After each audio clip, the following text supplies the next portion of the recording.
Hello दोस्तों, नमस्ते, प्रणाम। मैं एक नाच गीत लेके आई हूँ। अच्छा लगेगा लाइक करना, कमेंट करना, मेरे चैनल को सब्सक्राइब करना। नटुल्ला पेटुल्ला वाला गोइया दुल्हा मिलल बा नाटुल्ला, गोइया दुल्हा मिलल बा नाटुल्ला। सब कई बलम लावै किराया का कर, सब कई बलम लावै किराया का।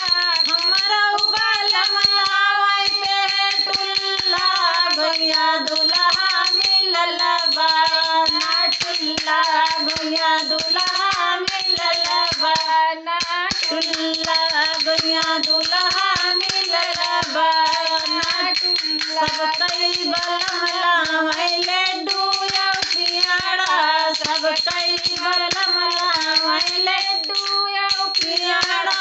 हमरा बलम लावै रसगुल्ला, गोइया दुल्हा मिलल बा नाटुल्ला, गोइया दुल्हा मिलल बा नाटुल्ला, गोइया दुल्हा मिलल बा नाटुल्ला, गोइया दुल्हा मिलल बा नाटुल्ला। सब कई बलम खुदै तारा इनारा, सब कई बलम खुदै तारा इनारा।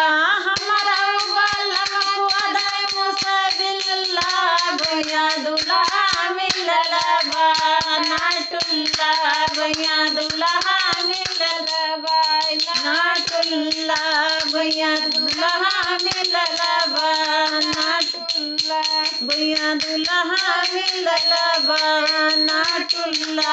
सब कई बलम लावै साड़ी और साया, सब कई बलम लावै साड़ी और साया। हमरा बलम लावै दुपट्टा, गोइया दुल्हा मिलल बा नाटुल्ला, गोइया दुल्हा मिलल बा नाटुल्ला। हेलो फ्रेंड, वीडियो कैसे लगा लाइक जरूर बताना।